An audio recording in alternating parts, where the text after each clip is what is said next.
So yun, good morning mga bangad, 13 liters. Papunta tayo ngayon sa Cabanatuan City sa Wheeltech Big Bike para gawin ang first PMS nitong ating Z900. Kukumpute ko guys kung ilan ba or ano ba yung consumption ng motor na to. The fact na inline 4 siya, malalaman din natin kung magkano ba ang magagastos sa first PMS. Welcome to T-Flex!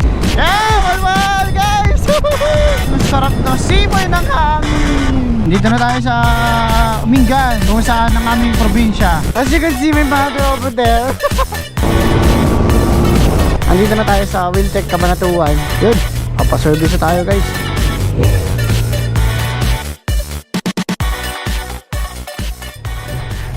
See you later. Bye bye.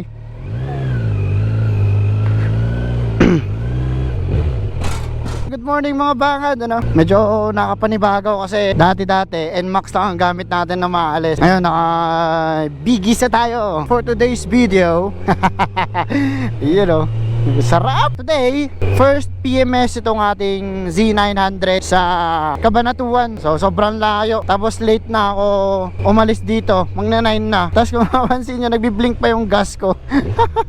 So magpapagas muna tayo sa Petron. Pabalagin natin XCS.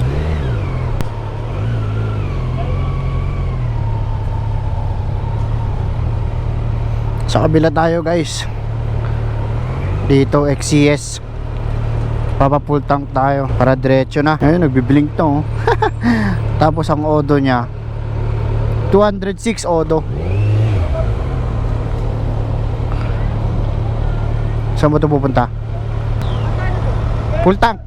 Apo. Ang bigat. Ay, pinalipat-lipat tayo guys. Ang bigat nitong motor.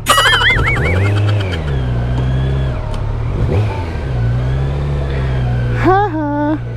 Medyo lilo lang. Oops. Full tank po. Per liter is 74. 74.3. So ang naigas natin sa nagbi-blink is 13 liters. So I believe meron siyang 4 liters na reserve. So ngayon i-reset natin yung trip A. Yun, ito, trip A 00 na siya. Grabe, mahal ng gas dito sa Baguio guys, 74.3. Ito, meron akong dito, biniling tail bag kahapon. Actually, pwede rin to sa leg bag. Pwede rin tail bag. Kaya pwede mong gawin. Hindi ako komportable dito sa gun guys. Nakabag kasi ako. Laki ng bag ko. Let's go, let's go, let's go! Sabi! Papunta tayo ngayon sa Cabanatuan City sa Wheeltech Big Bike para gawin ang first PMS nitong ating Z900. Ito guys, itong itong date na to or itong araw na to, pang isang buwan na niya sa akin guys. Pang isang buwan na niyang hindi ko nagagamit. Simula nung kinuha ko to sa Wheeltech Big Bike, wala na, kinumutan ko na siya. Kaya ang natatakbo pa lang niya guys sa 1 month, sa loob ng 1 month ay 202 kilometers pa lang. So yung 202 na yun guys, yun yung distance pa lang nung mula Wheeltech Big Bike hanggang Baguio. Nung bago, nilibot-libot ko lang to since wala pang papel. Actually marami ng marami ng vlogger na nakapaggawa na ng mga content tungkol sa Z900. Pero yung akin guys, yung itong video natin na to, pure experience ko dito sa Z9. Kasi iba pa rin yung iba pa rin yung napapanood natin sa YouTube. Tapos iba pa rin yung na-experience. Akala ko beginner bike siya pero hindi Ito guys, yung first big bike ko. First big bike ko siya, so nasobrahan na ata. Tapos isang titingnan ko ngayon guys kung bakit ko ni-reset sa 00 itong trip meter niya or yung trip A. Kasi i-compute ko guys kung ilan ba or ano ba yung consumption ng motor na to. The fact na inline 4 siya. So expect natin na kakain to ng gasolina. Kapag nagbabalak ka magkaroon ng Z9 or big bike, malalaman din natin kung magkano ba ang magagastos sa first PMS. So samahan nyo ako guys sa buong araw na to, sa biyahe ko na to. Medyo boring pa kasi. Wala pa siyang pipe. Ito pala yung tunog nyo. Broom broom. Di ba rinig? Alright, Rosario na tayo guys. Kung may nakikita kayong maraming nagtitinda ng tubig yan, malapit na tayo sa T-Flex kasi dito na tayo sa Rosario. Sobrang ganda niya gamitin guys sa sa bundok. Ang daling mag-overtake kasi malakas. Unlike dati. Guys, kwento ko lang yung naka-NMAX ako dati. Sobrang hirap na hirap ako mag-overtake. Lalo pag paakyat ng Baguio, guys. Sobrang syempre alam naman natin yung displacement ng NMAX. Although okay naman. Pero iba pa rin pagka big bike. Ito na yung rotonda. Papasok na tayo ng T-Flex. Alright, pa-feeling ko first time ko, guys. Parang hindi ko kasi na-feel nung una. You know. Welcome to T-Flex.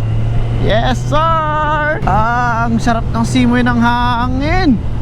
Yes. Dito guys, dito ko nanamnamin yan. Expressway na. Yun gumana. Minsan kasi guys, pumapalya yung RFID. Yeah, walwal guys. Pero hindi ako magpamabilis. Lang, saktuhan lang. Kahit kito takbuhan lang. Alam mo yan, yung kahit hindi ka mag 150, 200, 100, 120 lang. Guys, sobrang solid talaga. Tapos wala kang naalala na tatawid na aso, na mga tao yan. Eto guys, second time ko dito sa expressway. Pero ngayon ko nananamnamin. Ngayon ko dadamdamin. Yan. Kung gaano ba kasarap mag-ride dito sa expressway. Ganda. Sulit ang presyo nito. Sobrang ganda. Alam mo, tumatakbo ng 112, 113, 120. Pero parang hindi ka tumatakbo ng ganun. Napaka-relax. Pero ang pinaka talaga guys, syempre, tao lang din tayo. Pag nangarap ka at nakuha mo, hindi doon magtatapos. Tulad dito, pangarap kong motor, nakuha ko. Hindi pa dito nagtatapos. Gusto ko pa yung kuya nito or yung tatay nila. Tatay pala yung tatay, which is yung ZH2. Ako guys kasi medyo fan ako ng naked bike kaysa sa sports bike. Pero well, gusto ko rin naman ng sports bike pagka truck. Tapos kapag medyo matanda-tanda na, gusto ko naman adventure bike. So guys, habang bumiyahe ako, nag-decide ako na umuwi muna sa amin dito sa may San Leon, Mingan. Kaya exit muna tayo dito sa Carmen. Wala, talagang hindi ko ma-enjoy ang ride na to. Bakit? Ang bigat ng bag ko. Uwi muna ako dito sa San Leon para iwan muna tong gamit kong iba at para maka-enjoy natin yung buong ride. Wala, exit muna ako. Tapos magpapahinga saglit. Saka tayo dediretso ng Cabanatuan. Pero mag-expressway pa rin tayo para naman relax. Although may daan naman dito sa may kuya po, dire-diretso na yan. Pakita ko mamaya. Dito guys, itong kantong ito, meron ding daan papunta Cabanatuan na San Jose, tapos Cabanatuan, pa ganyan. Dito na tayo sa Mingan, kung saan ang aming probinsya.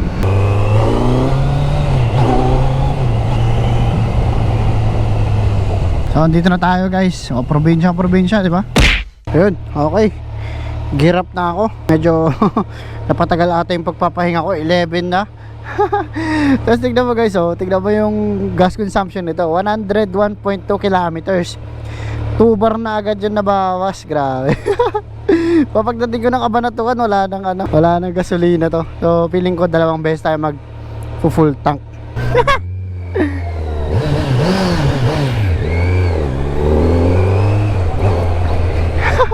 So ito guys, as you can see my mother over there.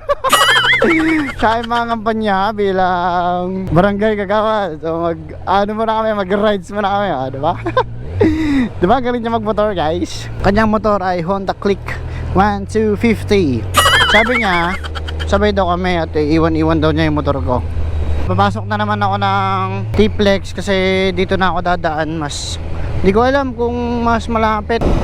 Ay grabe, sobrang tirik ang araw. Stop over muna ako dito guys sa Petron. Wala, sobrang init, makapanghina. Pero masaya. Papahinga lang saglit tapos lalarga na tayo ulit. So yun mga bangad, larga na naman tayo. Saan ang oras na? Alas 12 na. Next stop natin, Wiltec. Uy grabe, 152.2 kilometers. 2 bar na lang natira. Grabe, mamulubi ako dito. So yun, exit na tayo dito sa sa CLX. Tingnan nyo naman guys, parang hindi siya exit Dati ako dito, nag-aalangan ako kasi may mga barrier. Tapos sobrang madamo, ganyan. Yan pala guys, may exit talaga dito. Hindi lang siya na-maintain. Akala mo bang exit to ng expressway, di ba? Noong una nagalangan ako dahil sa mga barrier na parang hindi man lang siya natanggal. So kung may malaking doon, may malaki kang sasakyan, Wala na, hindi nakakasya. Yun no, lapit na. Medyo malayo to. Andito na tayo sa Wheeltech Cabanatuan. Papaservice na tayo guys.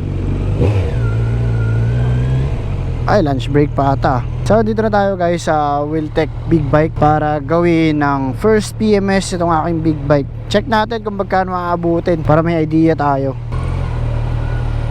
Oops ya.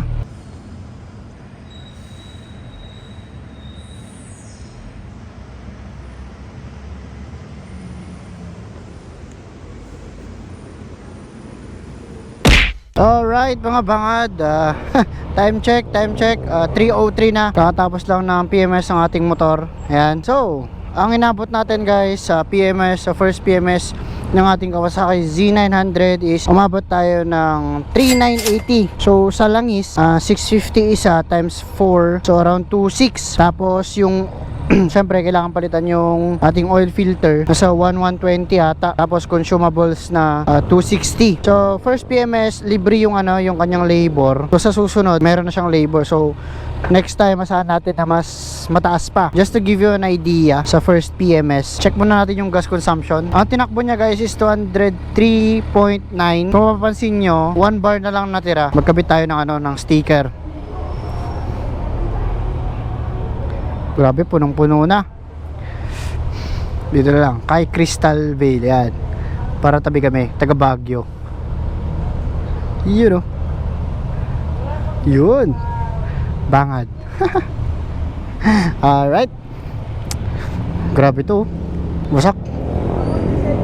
So kanina guys, nag-expressway tayo. Ngayon naman, try natin idaan nito sa MacArthur Highway. So dediretsuhin natin to. Ang labas natin sa Rosales na. So good luck sa akin sa traffic. Good luck sa akin sa traffic. Let's go!